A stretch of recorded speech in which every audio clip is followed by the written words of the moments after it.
that time of year with the colds and stuff, and I feel like we haven't talked in like forever. I know. Well, you probably feel that way, but I feel like I listened to you a lot this weekend. Oh my gosh, I missed you so much. Oh. Oh, Like I I know I was sad to not be there with you, but you had a good team there helping you out. Yeah, yeah. So my doubles partner, Jen, she was there pretty much the whole time too. So she was able to take her phone up to the bridge and get some views from the bridge. So, it's tough because you only see like such a short piece of the race. Like Uh-huh. everybody's so tired by the time they pass you. But yeah, it was fun. It was really like the weather on Saturday was like kind of what the weather usually is on Sunday. Like the last couple years, the high school and master's day has been terrible, like windy and cold and just rainy and just bleh. And the college day has always been like sunny and beautiful. So like when the college day wasn't sunny and beautiful, I was like, oh no, we're gonna have two bad days. But yeah, it was gorgeous the second day and a little bit of a headwind towards the end of the day, but not bad. I mean, it was really, I mean, and the only thing that was really kind of sad, or not sad, but bad was the delay. There was a huge delay because of the pleasure boat thingies. Like, so we have the Oh. Colonial Bell that came through, and then the River came through, and it delayed the races. I don't know, like a good hour, hour and a half. And some of the crews sat up at the start for like almost 2 hours Oof. because Yeah. they left the hour to 45 minutes before the race, and then the race was Yeah. delayed an hour, so they were gone Yeah. for like so long. Like I was talking to Dave, I did get a chance to see him, and he was like, yeah, he's like, I had some boats sitting up at the start for 2 hours. So but I at least mean, I guess it wasn't like super hot at least, right? Or it like, wasn't super yeah. hot. Like it was warm in the sun. Like I wore a t-shirt on top of a uni to Hmm. race in, and like I took my long sleeve off.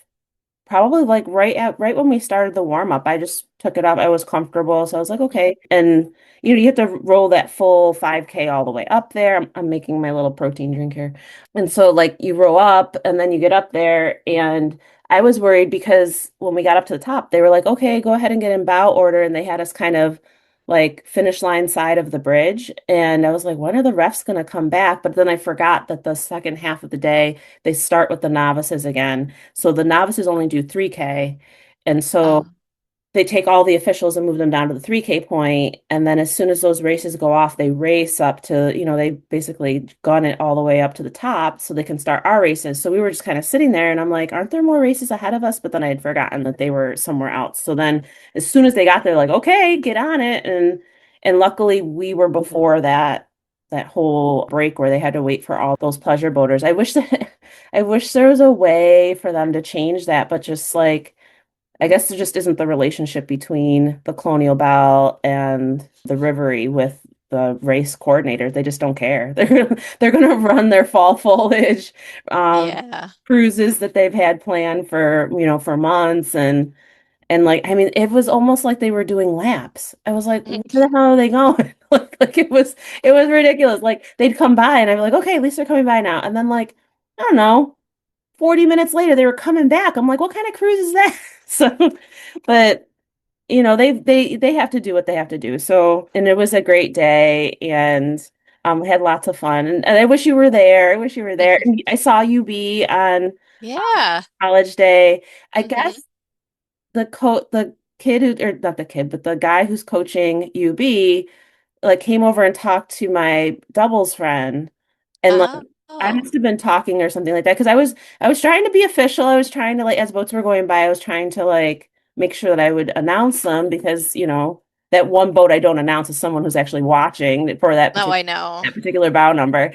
So Yeah. like after he walked away, she was like, "Oh yeah, that's Andy," and I'm like, "Oh." And she was like, he says he owes you an email. I'm like, okay. I'm like, yes. So at one point or another, we will get this figured out. I think they had two men's boats.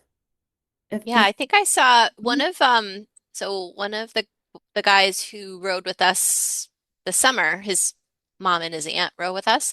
So he is on the team now and he rode in the novice four that I think it was the novice four that got second, maybe. Yeah, he They had did. medals on in their pictures. So, yeah, but I didn't see any girls' boats. I mean, there were some girls in the pictures, but I think they were mostly coxswains.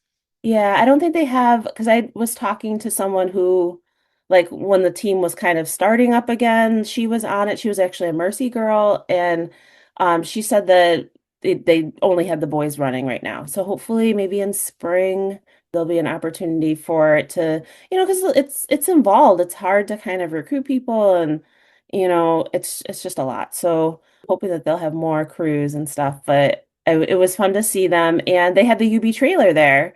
So Oh. the trailer that they brought, I guess they probably brought the boats from Tonawanda Creek. I don't know if the old UB trailer just is still there, part of the equipment that's there. But I was like, oh my gosh. So I had my coat on and I was trying to take a picture. They were not interested in stopping that trailer.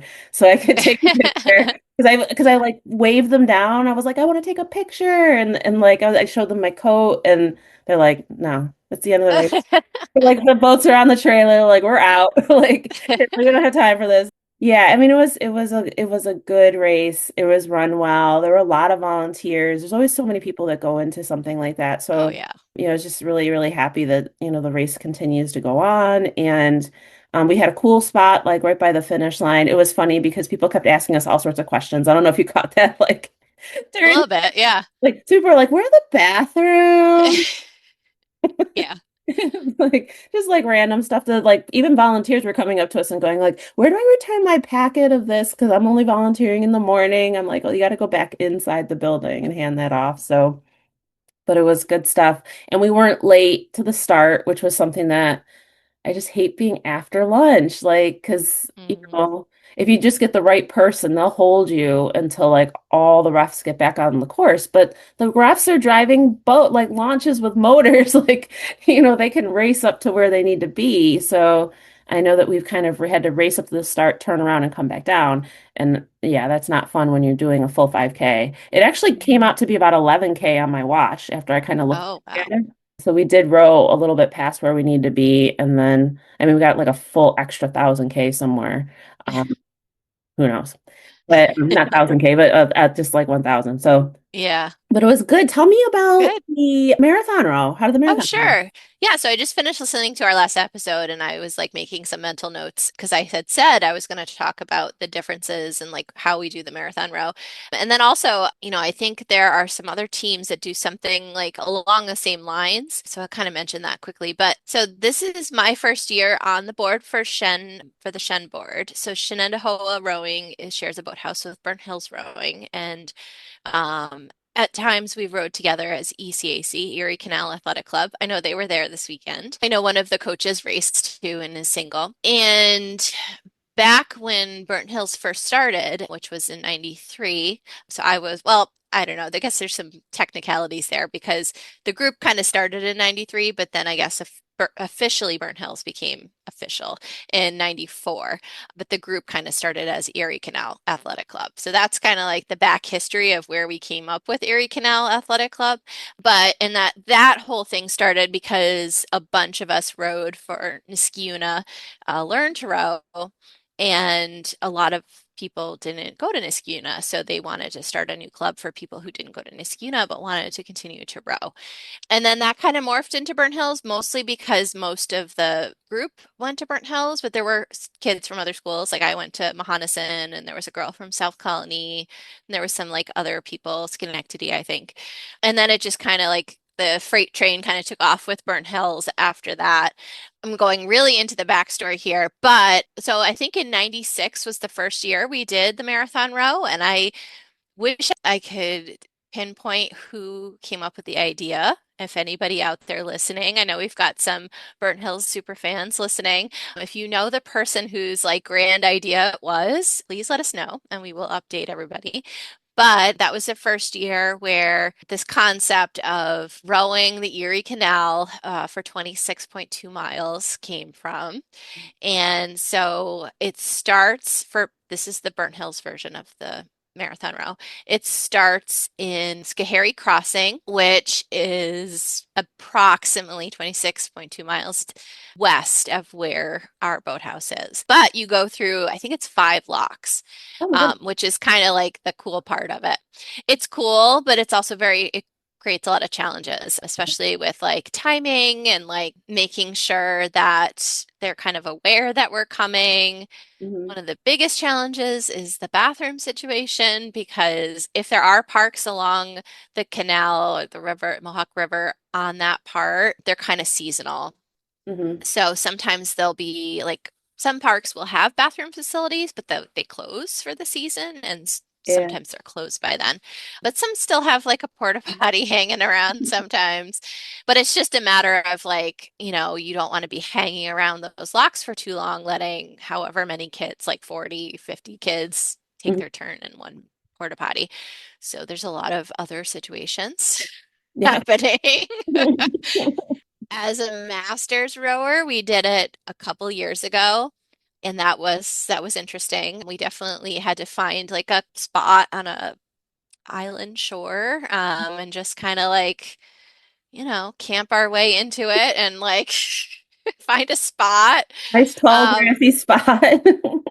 it's not for that reason alone, and also like there were some other rowers that like just could not wait, and it was yeah, it's a challenge, I will say. Not even in terms of the rowing. I mean, at least the year that we did it, I think that we also had the Burnt Hills. Well, actually, I think it was Burnt Hill Shen at that point. So it's kind of like the before of ECAC once we joined again. They were kind of like a tag team and their mods rode that year, which was a little bit hard to watch because it's pretty stressful in those locks. They're tight quarters. You get like, so we have to bring the boats together. So the one year, I think it was the year I did it and the year after, there were a lot of boats. So I don't know how many eights we had, but like at least six more probably.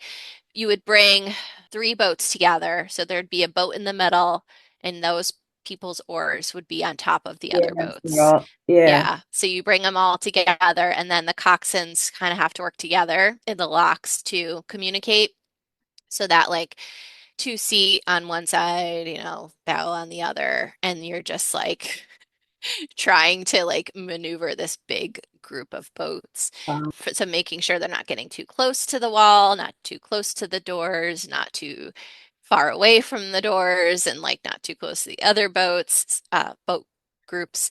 So it's a lot. And when you've got that situation, you got a lot of people yelling commands and like the Hmm. young coxswains, it's a lot for them. So Sure, it's loud too, like in it's that yeah, with those walls, especially as you're yeah, if you're as going. you're going down, Yeah, have you guys had? Do you guys have to go down or do you have to go go up? go down. Go down. Okay, because you're Yep. traveling. We're going from upstream to downstream. Okay. Okay. Yeah, yeah. But it is kind of neat. I mean, it's really cool. And then the parents, well, not all of them, but a lot of them will kind of follow along. So they'll stop. And then a lot of the locks, you can get pretty close and like throw candy. They throw candy down at the kids and everything because you're so close to them. You can just basically drop it. Mhm. Although they tried to stay away from that because it is a lot of like candy that ends up in the water and it's just polluting the water. So sorry about that on behalf Sorry, of the Canal team. Corp. But it is kind of a neat thing and it's, kind of special and it's really neat to kind of have that like under your belt to have rode from like I know whenever after I did it, like anytime I would because we would go that way to go to Buffalo, I'd see the river and I'm like, "Oh yeah, I rode that." Hmm. And there's no boathouses on that stretch of the river. Oh wow. There's really like there's not much. I mean, you pass Amsterdam, so it's a city, and then there are kind of like parks on there, but again, there's no presence of a rowing club in that section. So that's probably the only time they ever see any rowing boats go by, but it's not even like there's stretches where there's no houses, there's nothing, it's just trees and shoreline. But it's, if you get a current, like the year we did it, we had a little bit of a current, some wind. So basically, you're just spending a lot of time like paddling and waiting because there's maybe like 3 to 5 miles in between each lock. So then, you get everybody in the lock together and then it opens up and then slowly you get out and then you have to separate from your groups and then make sure everybody's ready. And then you start heading out and then you stop if people are kind of lagging behind and you wait. Then you get going again and then you drop down some pairs or like if you're the boat in the back, maybe you're, consistently rowing. But it's a lot of, and then you all of a sudden there's the next lock and you're like, okay, and now let's wait for everybody else. But it is kind of neat and it's a nice way, to kind of show off your sport and take in some donations for the team and just like kind of make it about like what is rowing to and teach people what it's all about. So since we're not part of ECAC currently, at least for the fall, and we can't be part in the spring because that's the scholastic season. So they did theirs earlier. They did theirs, I think probably because they decided to go to the Genesee this year. I don't think they've been there before. They did it the week before because typically they would have done it this past week, I think. And we were originally supposed to do the tail of the fish. So the reason why we did it this week was because it was it would have been an off weekend. And it's just nice to have the extra day off, after rowing for that long. Uh, I'm trying to think. Hannah's first year. So the year I did it was the year before she had her first year. The weather was really bad. It was just a lot of rain. There was concerns about lightning.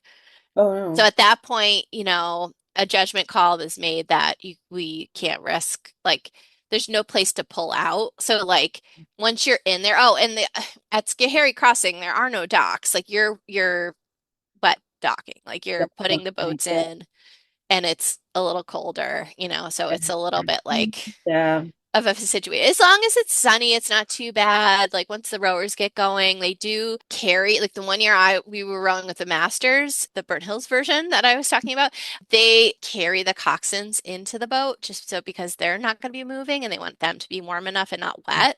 So Yeah. I was the first coxswain for that rotation. Again, not usually a coxswain, and I don't fit very well in that seat, especially with extra layers. So I had to like build up my seat Yeah.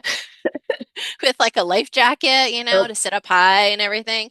And then I had like an emergency blanket on and like layers and layers. And then one of the kids had to carry me into the boat, which was funny. But yeah, you're wet docking into that. And then the thing is if like you're kind of stuck out there. So Yeah. it is a little bit of a like I know it's challenging for a coach to like take on that Oh yeah. risk and that call.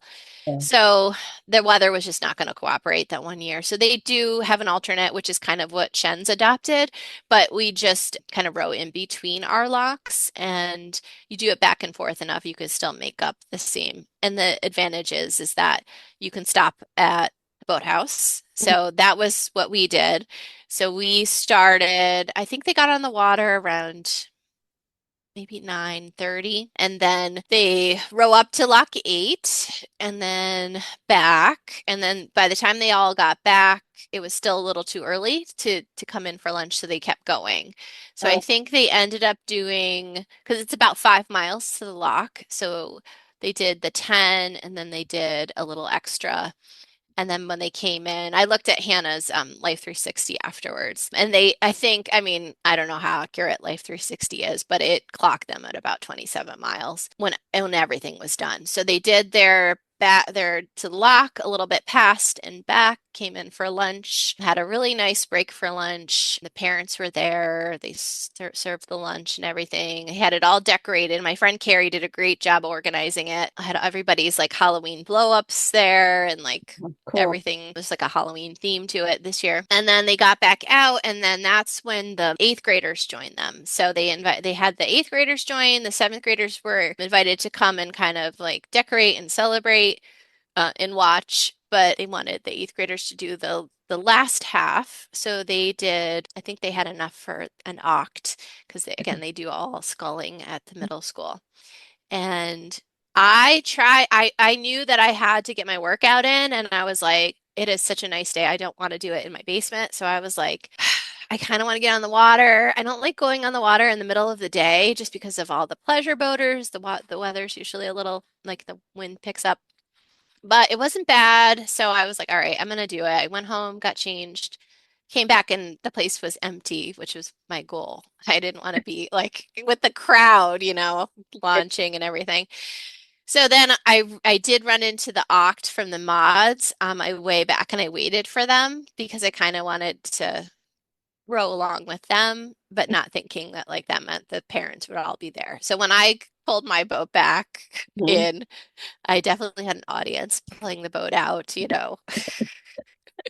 And it's just so funny because I'm like, okay, and I put it on my head, which kind of like makes people laugh, I guess, because they're like, "Oh my gosh." And they're all, and it's like, Having it up on your head, like, yeah. And there's pe parents that like, don't know and they're like, "Oh, do you need any help?" And I'm like, "No, I'm good. I'm good. Done this before."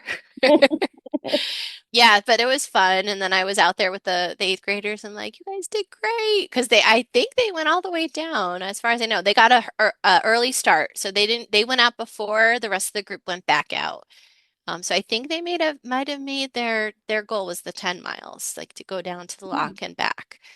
So yeah, so that was it. I think we did good. I don't know if we have the final tally. We were waiting for that. I think we made like when all is said and done, like there was costs that we bought there's t-shirts that they have, the lunch, and then there's a dinner party afterwards. But we do kind of like the kids, the lunch and the dinner is included for the kids as long as they hit like a minimum goal. And then the t-shirts are included for the kids, but then like family wants to have a t-shirt or have a dinner after, then we do charge extra for that. So I think it was over 5,000, I think is safely to say once the costs are deducted. So I think it's we can definitely grow on it next year. But yeah, and for the most part, it's a fundraiser, but they're doing what they love. So, yeah. it's kind of nice. And it was a beautiful day and Do the kids yeah, so like that's what the marathon is. do they get sponsored? Like do they raise money that way too? So like do they have to go out and get sponsored for the miles or something like that or for how many miles they finish or how does like the actual fundraising portion of it work? Yeah, so I mean, I think the idea is it's kind of like, I always think of we did like jump rope for heart or whatever, and you like they pledge something for per how many you did or whatever, or like a walkathon or runathon, like how many miles you do, but you don't have a choice. I mean, you're in a boat with other people, so so there's no like per mile pledge. It's just basically you're asking for donations, like a pledge of a donation. I think in the past, I think we can get a little bit better about like contacting companies and seeing if they'll sponsor. I know one of the parents had reached out to me and I just have to get back to him. Like we're kind of a newer board. A lot of people have experience with fundraising, but like not specifically with rowing. So we're trying to pool all of our ideas together to make this, something that's going to work really well because we do need new equipment. I mean, that's pretty obvious. So that's the whole point of raising all this money. We're doing a lot of fundraising this year. I know I get fundraiser fatigue, but I know everyone does. But I know that the whole point is we're trying to really enforce our goals without making it like punitive. Like as a few years ago, it was kind of, a little bit more like you'd get a bill if you didn't raise your amount. But we're trying to make sure people know about the goals and have plenty of opportunities to meet the goals in Yeah. a way that they're happy with. So a lot of different types of fundraising we're trying to do. So Yeah, I know that just like our local teams, we've done the like the can drives before. One of the yeah, teams we have Clink did a erg Ergathon or raffle. something. Yeah, they raffled an erg Oh, off. the raffles. Yeah. Yeah, so I don't know how much they made from that. Mhm. I know Mercy used to be somehow involved with like Viking cruises.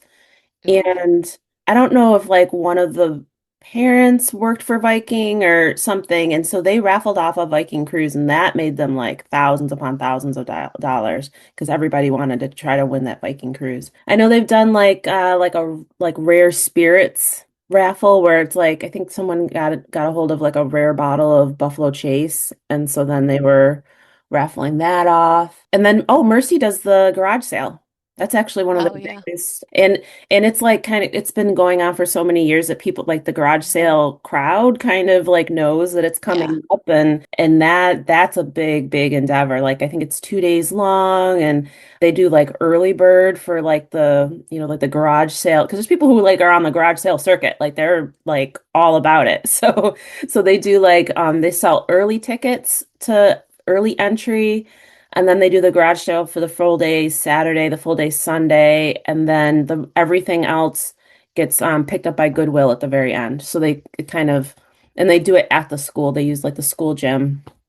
And people, I mean, people bring all sorts of stuff. Like they kind of have like, high-end-ish kind of things that people are getting rid of. And then like they have like a general garage sale. So they have kind of almost like a section of value, Hmm. like so people can kind of know, well, these are like real things that people would want be interested in. So yeah, I know that they did really well with that. But fundraising is so hard. And my daughter's synchro team is trying to do it. And they want to do like a meat raffle or something. I'm like, let's do something that's like very low parent involvement. Like my kids did their cross country, not cross country team, but I think it was the indoor track team, did Hmm. just a link. And I think it was through Sign Up Genius that you can do this. And it's just a link and you can donate whatever you want. Like you can Yeah. give it to the aunt and the uncle and whoever Hmm. so that they don't have to get a box of wrapping paper that they don't want or a bunch of Yeah. cookie dough that they're not going to use or popcorn in a tin in the pantry that they're not going to be able Hmm. to use. They just go ahead and just do the donation. But the marathon row sounds like a really fun idea.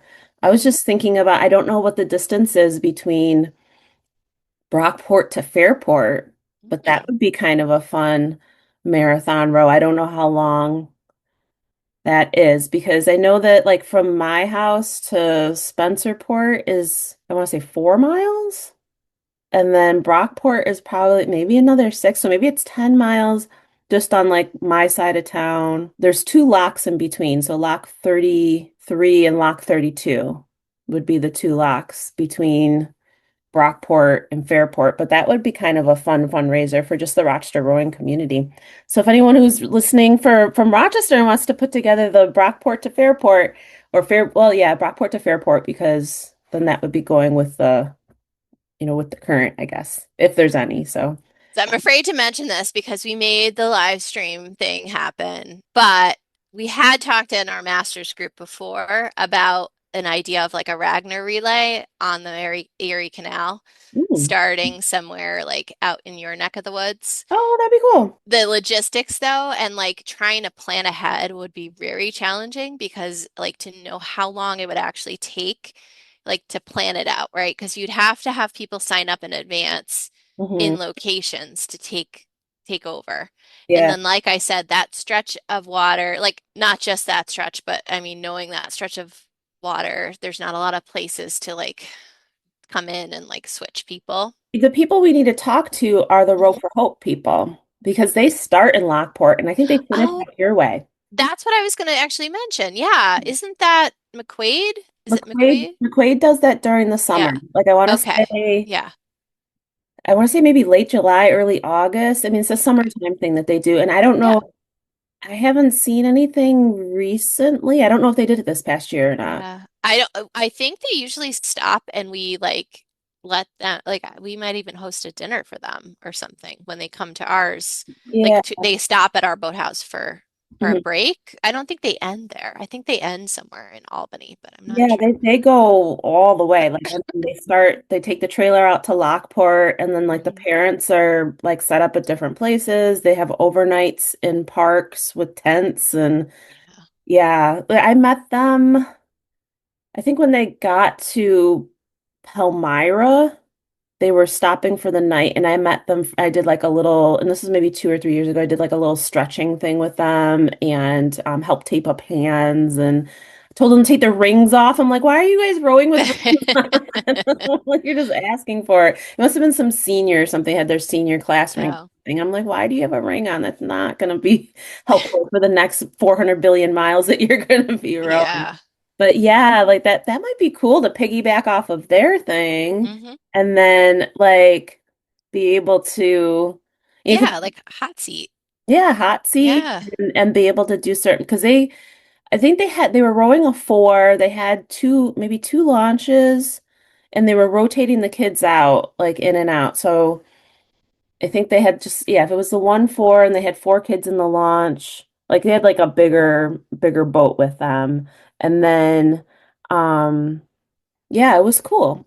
Hmm. I mean it was very neat. They had a lot of logistics, I mean, because of Yeah. food and it was several days, I Yeah. believe, Yeah. that was taking them, I mean, Hmm. to kind of move along. So That would, I think, take like a New York State effort, right? Like if you were able to get, like ideally, if you could get um different teams along the Mohawk or even people that were like somewhere near there and then like have them come and like take a stretch of the water with their maybe their coach boats and their like maybe you could keep the same boats going the whole way, but like just filter in and out the people and different. then like the relief stations, Mhm. and then where you would like dock the boats for the night and then yeah, that and then that way people like we wouldn't have to worry about like people like rowing for days and days and days and days, but it would still be kind of like a neat effort. Like what we should have done is we should have done it this year for like the big Erie Canal birthday, right? Isn't it like Yeah, for the some, 200, yeah. 201 is fine. Yeah. But I know John did that with his bike. Like he did that when he turned 40. He decided he wanted to ride his bike along the Erie Canal Oh from wow. Albany to Buffalo. Oh wow. That's Yeah. awesome. Yeah. Yeah. Oh my goodness. And how do you know how long it took them? I don't. I can't remember. A few days definitely, but I don't remember how many days Well, exactly. how about we just bring John on the podcast? Yes, You we can need tell to us get him. about it. I We know. need to get him on here. I know. Yep. On there. One other thing, before we stop talking about long adventures on waterways, we still have to plan out Rochester to Canada. We've got to cross Lake Ontario Oh, and that's some right. coastal shells. So Well, we got to get hands on a on an ocean shell. I know I it's not know. the ocean, but it basically is. Yeah, it basically is. I mean, it's pretty rough out on, I mean, Yeah.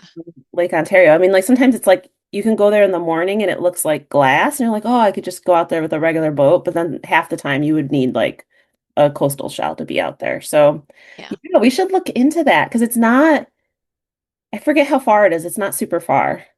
Like you could do it in a day. In a day? Really? I Okay. think you can do it in a day because it's only like, I want to say it's not a ridiculous amount of distance, like across, like the straight across. Should Uncle Google it and see what Google says it is? So, how long did it take you guys to 27 miles? Well, trying to think from this morning, 9:30 to about 3:30, but Oh, they okay. had a huge break in the middle. And then Well, there'd be no break. Would you just? there's no, right, and there's so for Burnt Hills when they do theirs, again, a lot of it depends on the weather and the timing Mhm. um for the locks. So I think they didn't get on the water until maybe 8:30 last I think it was last year when we did it because of fog. So that was that slowed them down and then they got in at like maybe 5 or 6. So Okay. it was later than planned, but So, yeah, so it takes like all day, I would say. And then again, that's where you have the locks that you have to wait. So it could be faster, but that's usually with not two people in a coastal boat. yeah, we'd have to do the math on this. We'd have to figure out what Yeah. kind of like boat we'd have to have next to us too. Yeah. You know, like the safety launch would have to be more than a launch. It'd have to be like a good size like pleasure boat. So if anyone in Rochester has a good size pleasure boat Hmm. With a that bathroom, that would be nice. with a bathroom on it, yeah. Or a place where we could put, I know one year at the Marathon Row, they had somebody who just had a bigger size boat, but they had one of those chemical toilets, and then they just kind of like held up a sheet, you know.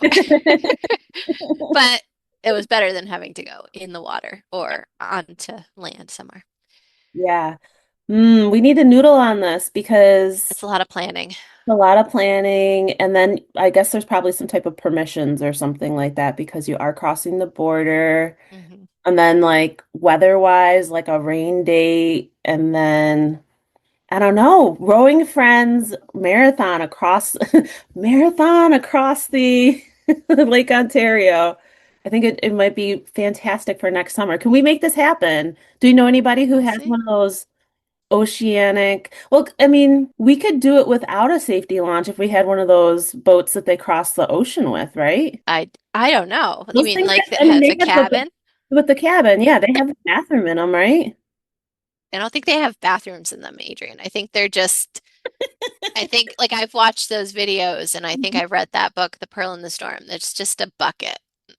Oh, it's just a bucket. Oh, It's okay. just a bucket.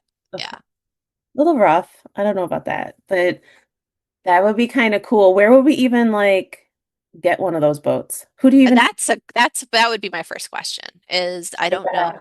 You need to do some research when you're at the Charles. Okay, I'll see. Yeah, I'll see if there's any vendor like oh you know what? You're right because I bet there's it's a new Olympic sport, right? So I bet that's where they're going to try and get the interest peaked up, right? Because Yep. you got all these rowers that have been doing river and lake rowing. Yeah. Like And we probably and ideal to get them into it. okay, so this is going to be your Okay. assignment. When you're out at Charles, you need to find the coastal people. Okay. You can tell them about Lake Ontario and the Okay. fact that it's like a marathon row.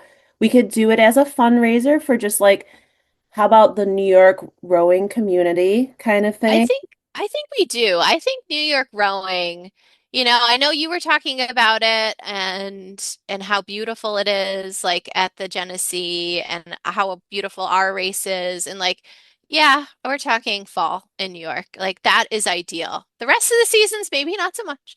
But but Beautiful. Summer's it is. beautiful. Yeah, summer is beautiful. Spring rowing is its own thing. But yeah, I think we should. I think New York rowing could um, we could work together more, I think. Yeah. And I don't know, I'm not a coach. Maybe the coaches are very close and work well together and do a lot of stuff. Think I'm that not would sure. be so super fun. Yeah. Summertime. We have our beach here, Shalat Beach. Lots of parking, huge beachfront. Who knows? Like if you had people who were fast enough, you could go there and back. A double marathon row? I don't know.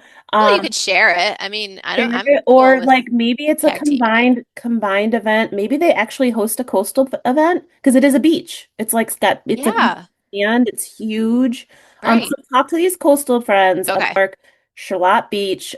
Charlotte Beach is run by, I think it's Monroe County. It's a county beach. Okay. And it might be in combination with the city of Rochester, but I think it's a county beach. So it's Monroe County Beach, and it's huge. I mean, it's Hmm. ginormous. So there's plenty of could do a full coastal race during the summer. Oh my gosh, it'd be They should, yeah, they wonder if they are thinking of like the Great Lakes as good training places, right? gosh, it would Like, be why the best. not? Yeah, it would be the best. And then Yeah. this marathon row. We wanted rowing friends going out there and doing the marathon row from Rochester to Toronto. I forget where exactly in Toronto, like when you go diagonal across, you end up. But let me see. It doesn't tell you what city you end up in, but not a direct line. I don't know. And then, like, I don't know if you should row directly across Yeah, or I don't. like based on like kind of like I don't know how the winds and everything work. Like Ontario, like how are you supposed to keep your point here? Because I know from the Canadian side, they always say from the Canadian side you can see Rochester, but from Rochester you can't see the Canadian side for some reason. I don't know. Like that's always Oh, or it's one way or the other. I don't know which way it is, but someone's probably laughing right now as they're listening. It's like, what are you talking about, Adrian? But it's weird. Like they can see, I think they can see us and we can't see them. Because when you really? standing on the beach at Lake Ontario, all you see is the lake. It looks like the ocean, basically. I'm So looking at it right now. Open in maps. be directly across. Oh, yeah. Okay, so if you're going, I thought it was a little bit more towards the western part. Rochester's like almost in the middle of Lake Yeah, Ontario. we're in the center. So if you're, it looks like Coburg is a town up All right. there. Coburn, Brighton. There's a Brighton. Brighton to Brighton. Brighton to Brighton. Yeah. But Brighton, I don't know if Brighton is one of the Rochester towns Yeah. in. Okay, so it's a little bit inland and it looks like it's closer to, yeah, there's Victoria Beach. Beach to Victoria Beach, maybe. Yeah, maybe. We will have to, yeah, we this is It's a great idea and it's fall right now. So if we're gonna try to plan this out, this will be a big extravaganza for rowing friends. Um, if we can get a fleet of boats, that would be cool. that would be cool. Like not just us, but like a couple other people. We rotate people in and out. That would be So I super. guess the question is, do you want to go just across because that's not anywhere near Toronto, or do you want to try to head toward Toronto? Ooh, how long would it be to go to Toronto? I know that Well, I don't we know. used to have this thing called the fast ferry, and you got on the ferry with your car, and it would take you to Hmm. Toronto in like half the time it would take to drive to Toronto. And I forget Oh. exactly Hmm. how long of a trip that was, but that is not unusual. Like it's been done before in the fast ferry, taking people from Rochester to Toronto. So How many nautical? Is that what you searched? How many nautical miles? I just said how many miles is it from across Oh, Lake okay. Ontario to the widest part of the lake? Rochester, distance between Rochester, 98 miles? But is that by This one road or says 92. okay? For a boating trip, Or it's boat? around 83, Oh, okay. based on past sailing race between the two cities. So Oh, that's more than a marathon. that is more than a marathon. But that might be a cool adventure. Yep. And then, yeah, I wonder if it's more of like across is the, Yes, it's the shortest possible distance. The narrowest point of the lake is roughly 27 miles across, but is not a direct line between Rochester and a specifically populated area in Canada. yeah. Yeah, looks We might pretty. end up adding more to it so that you're going to a populated space so we can pick up all that good stuff. All right. Well, first we have to figure out if we have the option to get a boat. That's like the first Yes, I step. think that's a great place to start. Yep. A good place to talk to might just be Concept 2. Yeah. Okay. I mean, I'm sure Let's Concept 2 talk. probably provided the oars for a lot of these adventures, so they Yeah. might have some type of knowledge of that if there isn't a coastal vendor right Hmm. there. But does Wintech do coastal? I have no idea. I have no idea who is building these coastal boats. Let's Let's see. still Because I know rowing King shop. and Wintech are together, right? Is that right? Yes. Yeah. So King and Wintech are definitely at the Charles because we rented boats from them last year, and they're doing boat rentals there. So I'm sure that you'll be able to talk to somebody from there. And So, then yeah. from that, we'll just need to start building this up and figuring it out. It'd be a great fundraiser It for, says next. It is a boat, coastal boats, it looks like. Next rowing and then Swift coastal overview. It looks like maybe Swift is getting in the game. okay, Leo coastal rowing, your coastal boat for endurance. all right. So I don't know. I'll see if any of these are here. Up, Hudson has a coastal. Oh, Hudson's, perfect. Talk to Hudson because they're a Canadian company. So they'll be like right Ooh, there. yeah. We might be able to get boats easily. But like I said, anything, when you talk to the Concept 2 friends, oh, I gotta decide whether I'm gonna send oars down. Oars? What do you mean?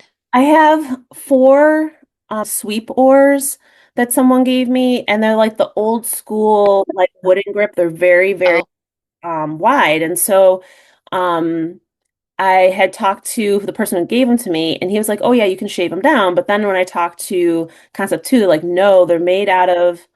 I don't know if they need to be basswood or if they're made out of basswood and it's too soft of a wood and it would snap if I made them any more narrow. So what they said that what has to happen is they have to cut the old handle off and then hollow it out and then place a new handle in there.